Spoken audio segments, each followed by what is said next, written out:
Media Day was today for the Washington Mystics, and they are fresh off of their runner-up performance to the Seattle Storm last year and are filled with enthusiasm for the upcoming season. And here with this to weigh you in on what you could expect from the Mystics in 2019 is head coach and general manager Mike Thibault joining us via telephone. Coach, welcome back. Thank you. Great to get started again. Congratulations. I mean, you've been at this for quite some time, and it seemed like everything aligned for you at the end of last season. Of course, then Elena got hurt, showed incredible toughness to get you into the championship game, but you had to go against Seattle with her at a limited capacity. But what momentum and positive experiences do you bring from last year heading into this season's team? Well, I think that there's a lot of those. I mean, a year ago, it felt like we were still kind of introducing ourselves to each other in some ways and, trying to make some adjustments. Emma Miesemann was gone last year.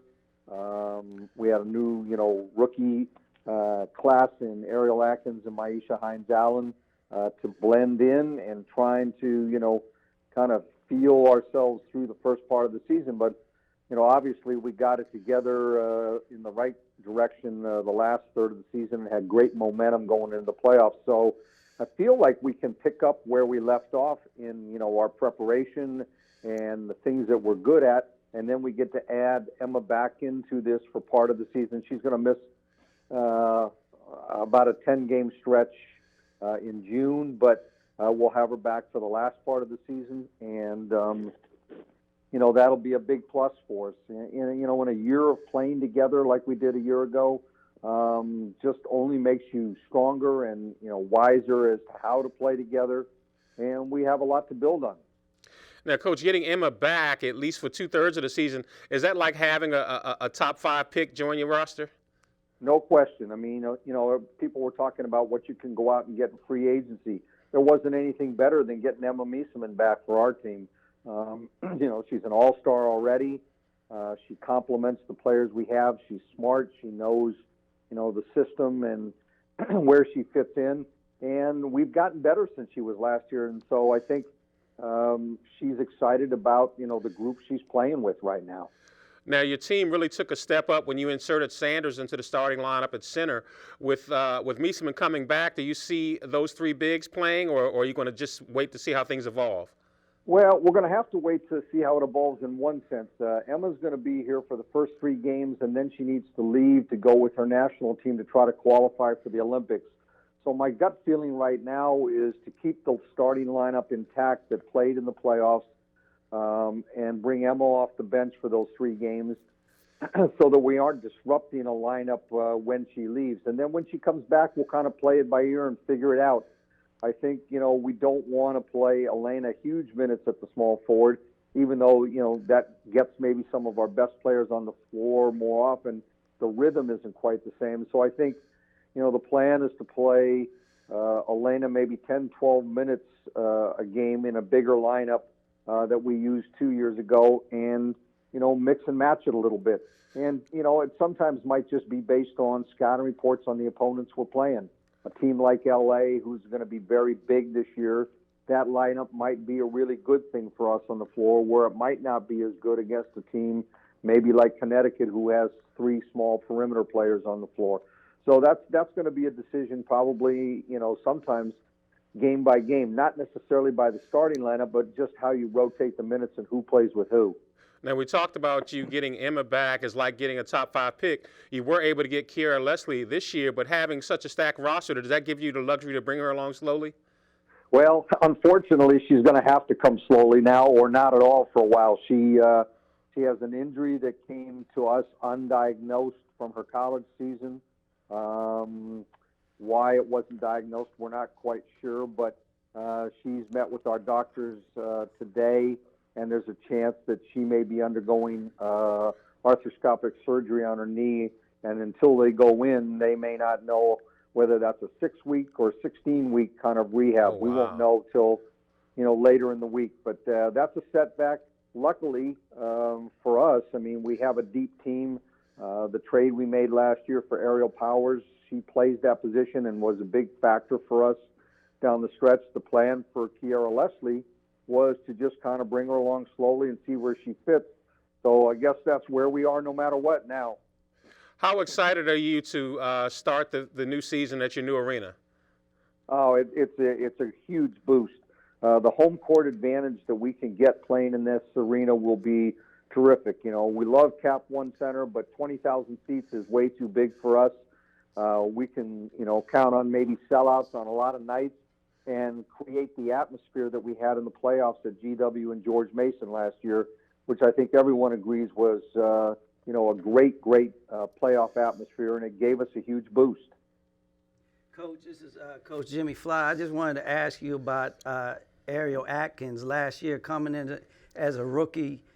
To me, she was extremely solid on both ends of the floor, and I thought that she could become a, you know, number 2 scorer alongside EDD. Do you look for her to take a big step forward in her second year, knowing your system, being, you know, more comfortable as a second-year player? Oh, I completely agree. I don't know about number 2 because you got Christy Tolliver out there who's going to have some say about that, but she certainly can be, you know, one of our top 3. I was so impressed by her poise last year. I don't think we would have won the Atlanta series without her. And, you know, to be named to the all-defensive team as a rookie is almost obviously she was on the all-rookie team, but her confidence level just continues to get better. Her offensive rebounding was a huge factor in the playoffs. I don't know that she'll catch as many people by surprise this year, but her game is getting better. I think the year overseas in Europe this winter has let her work on some things. But, you know, just going by the first day of practice today, she looks like a veteran out there. Well, Coach, let me ask you real quick. I did a little research coming in and looking at the history of the WNBA as far as who's won the title. And in the last, from 018 last year to 011, only number 1 and number 2 seeds have prevailed, even when it was split conferences. Is that something you talked to your team about? You made it there as a 3 seed last year, came up short, but to have the consistency in the regular season, game in, game out, approaching things in practice that, you know, with this new home court and everything, get to that number 1 or 2 seeds because that's going to be a huge advantage? We talked about that as one of our first things yesterday in our first team meeting. Not just specifically about being 1 or 2, but the comment I made to them was in order to be 1 or 2, you have to focus on what's immediately ahead of you, that day in practice, the next game. You can't look down the road and say, well, what if this happens or what if that happens, or, you know, we were good enough to get to the finals last year, we should be back there. You don't have that luxury in our league. With 34 regular season games, you can't afford, you know, a 2-week lapse and expect to be one of the top seeds. What you've said, your research is exactly right. I mean, you know, getting home court, getting the last game in a best-of-5 series, avoiding the single elimination games in the first 2 rounds, those are all big things. And so that's a huge goal for us to try to get one of those top 2 seeds. Well, Coach, we want to congratulate you again for last year. Thank you so much for spending some time with us. We wish you much success throughout the season, and we'll follow the path of your team throughout the year. Appreciate it very much, guys. Thanks. All right, thank you. Thanks, Coach. Coach Mike Thibault, and General Manager of the Washington Mystics, and now remaining with us in studio is Coach Jimmy Fly Hellmann to talk about the Mystics' outlook. Now, they're going to be the Honey this year, and with Maya Moore taking the year off, and with Seattle being with Brianna Stewart, unfortunately tore ACL, or actually Achilles. Yes, Achilles. But she's out for the year. They should be one of the favorites to try to make it back to the championship again. I think so. And in my research, when I was looking up these title-winning teams, you haven't had a repeat championship since 01-02 with Lisa Leslie and the Sparks. And Houston, of course, won the first 4 with Cynthia Cooper and company and Swoops. So Seattle, losing the reigning MVP and finals MVP, they're going to be hard-pressed to duplicate what they did. Minnesota, who's been up there, the team I would the LA Sparks, I told you about the trade with Shanae Agumake. Thank you for helping on that name. going to play professionally with her sister. She's played with her at Stanford, but never at the pro level. They got a huge back line. They picked up the 6'7" center from Baylor in the draft. So they got a big, like he was talking about, a big back line. You have to have size to match up with that. But I think that's why I asked him about the preparation and consistency night in, night out of what he talked about, staying in the moment to get that number 1 or 2 seeds, because the history tells you 100% of the last 8 WNBA championships have been either a 1 or 2 seed. So.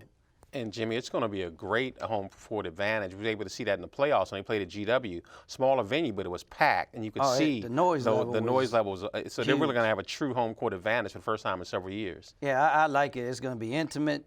They won't have to say they got a crowd of 10,000 anymore, because I think it's a 5,000 seat arena. But I think they can pack it out. And if they get on a roll and winning, it gives you a lift as a player, adrenaline rush. You get on a 10-0 run.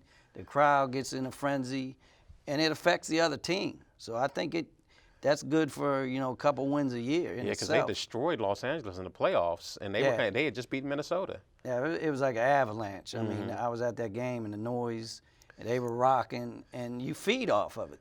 So kudos to Coach Thibault, because I think that he has slowly built this thing to where he wants it. I think it's wide open for them to go get it. Right. Well, we're going to follow the Mystics throughout the year.